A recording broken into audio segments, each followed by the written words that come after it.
Everyone, আসসালামু আলাইকুম। সবাই কেমন আছেন? আশা করি যে যেখানে আছেন ভালো আছেন।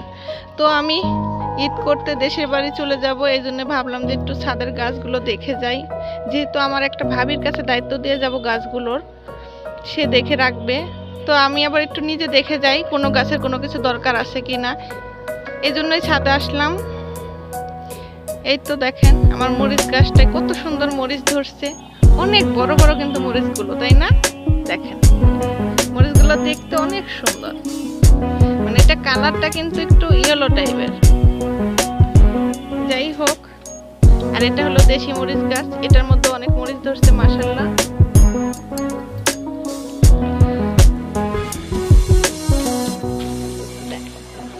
এই তো কত সুন্দর দেখেন তিতকরিল্লার গাছ, মাশাআল্লাহ মাশাআল্লাহ। অনেক ফুল আসছে, হয়তো বা অল্প কিছুদিনের মধ্যে অনেক ধরবে।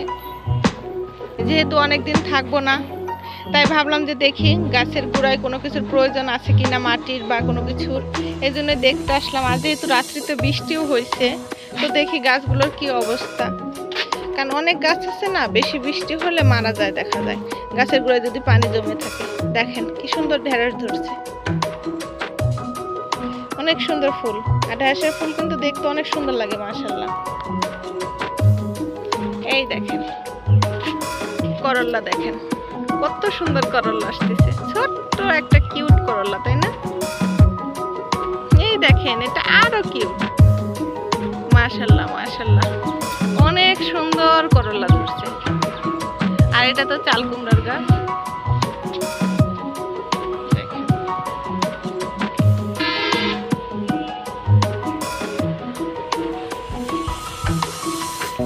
পেঁপে গাছ এখন কোনো পেঁপে নাই আপাতত, পেঁপে গাছগুলো একটু নষ্ট হয়ে গেছে। আর আপনারা যে কলাটা দেখছিলেন, ওই কলাটা এখন আর গাছে নাই, ওটা আসলে কলাগুলো কেটে নিয়ে যাওয়া হয়ে গেছে। এই তো আরেকটা চাল কুমড়ার গাছ, আর এই দেখেন মরিচের গাছ, আরেকটা দেশি মরিচ, এটার মধ্যে অনেক সুন্দর মরিচ ধরছে। দেখেন কত সুন্দর মরিচ, আর গাছটা কিন্তু অনেক সুন্দর, অনেক তরতাজা, মানে সবুজ একদম।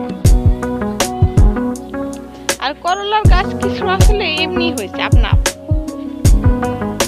দেখেন মাশাআল্লাহ। চাল কুমড়ার গাছ অনেক, আর টমেটোর গাছগুলো নষ্ট হয়ে গেছে, আবার নতুন করে লাগাতে হবে। এই তো মরিচের গাছগুলো ঠিকঠাক আছে, তবে টমেটোর গাছটাই নষ্ট হয়ে গেছে। আর আমগুলো ঢেকে দিছি যাতে পাখিতে নষ্ট না করতে পারে। আমগুলো এখন সব ঢাকা, নাহলে পাখি নষ্ট করে ফেলবে। এই দেখেন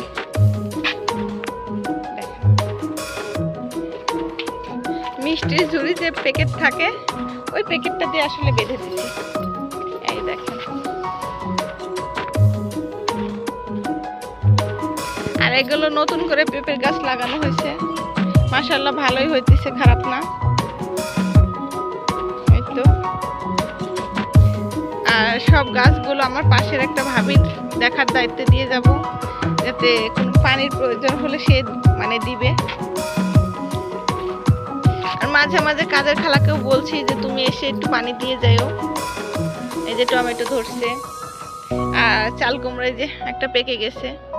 আর পাকা চাল কুমড়া খেতে কিন্তু আমার কাছে অনেক ভালো লাগে। সবাই পাকা চাল কুমড়া খায় না, তবে আমরা খাই মাছ দিয়ে রান্না করে, এটা খেতে অনেক ভালো লাগে। আর চাল কুমড়া দিয়ে আরেকটা জিনিস বানানো যায়, সেটা হচ্ছে মুরব্বা, সেটা খেতে তো খুবই ভালো লাগে। এই দেখেন আরেকটা মরিচের গাছ, আর এটা কালো মরিচ, এটা কালো মরিচ। তো কালো মরিচের গাছে অনেক ফুল আসছে। আর ডালিম গাছটা তো মাশাআল্লাহ অনেক বড়, আর অনেক ডালিম আসছে এবার, মানে ডালিমের অভাব নেই এবার গাছে। এইবারই সর্বপ্রথম এত ডালিম আসছে, দেখেন মানে কত ডালিম ধরছে, মানে দেখবেন যে চারদিকে ভর্তি ডালিম। এই যে আরেকটা চাল কুমড়া,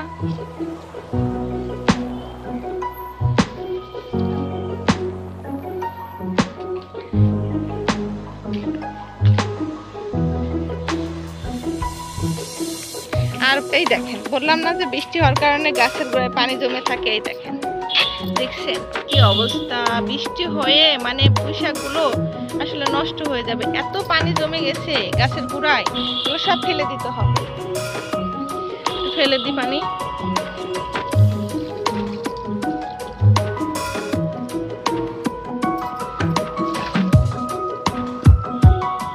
আসলে পুঁইশাকের মাটিগুলো একদম ইয়ে হয়ে গেছে, কি বলবো, মনে হয় মাটিগুলো পচে গেছে এমন লাগছে। এই যে আরেকটা পেঁপে গাছ, আর দেখেন চাল কুমড়া।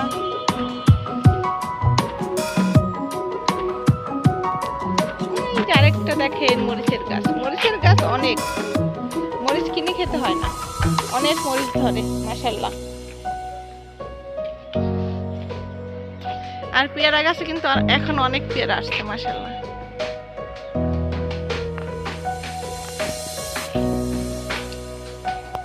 বেগুনের গাছটাও নষ্ট হয়ে গেছে, আবার নতুন করে বেগুন লাগাতে হবে গাছ। এই যে বেগুন ধরছে দেখেন, ছোট্ট ছোট্ট বেগুন।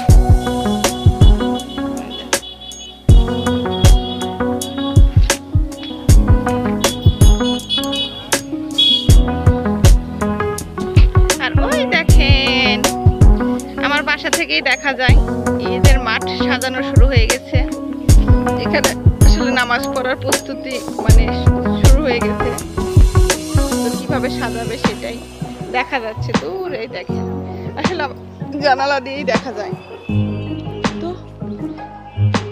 আর আমিও চলে যাব 16 তারিখে দেশে। আসলে দেশের বাড়িতে সবার সাথে মিলে ঈদ করার মজাই আলাদা। আর ছেলে মেয়েদেরও আসলে কি দেশে ঈদ করতে নিয়ে যেতে হয়, তাহলে ফ্যামিলির সাথে এদের সম্পর্কটা ঠিক থাকে। কারণ এরা যেহেতু বাসায় থাকে, আসলে এভাবে তো মানে পরিবার জিনিসটা বুঝে না। তো এদের এই জন্য সবসময় আপনারা চেষ্টা করবেন বছরে একবার হলেও যাতে বাসায় নিয়ে যাওয়ার, যে দাদা দাদি, চাচা চাচি, ফুপু, খালা, নানা নানি, মানে সবার ভালোবাসাটা জানি তারা বুঝতে পারে, যে আসলে নানা নানি থাকলে কেমন ভালোবাসা মানে দেয়, দাদা দাদি থাকলে কেমন ভালোবাসা দেয়, চাচারা থাকলে কেমন ভালোবাসা দেয়, ফুপুরা থাকলে কেমন ভালোবাসা দেয়। এগুলো আসলে কি ওদের বুঝতে দিতে হয়। আর এই জন্যই মানে চেষ্টা করতে হয় যে বছরে একবার হলেও দেশে যাওয়ার জন্য। আর দেশের বাড়িতে না গেলে আসলে মানে বাচ্চারা বুঝতে পারে না যে মানে চাচা বা মামা বা খালা বা ফুপু এগুলো আসলে হয়, এদের ভালোবাসা কেমন।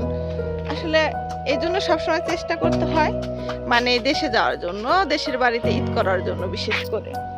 আসলে এমনি সময়তে এত সময় হয়ে ওঠে না কারো, বা কারো দেখা যায় কি ছুটি থাকে না, আর এই সময়টা একটু ছুটি পাওয়া যায়। এই জন্য আমি চেষ্টা করি সবসময় দেশের বাড়িতে ঈদ করার জন্য। তো আজকে এই পর্যন্তই, ভালো থাকবেন সবাই, আল্লাহ হাফেজ।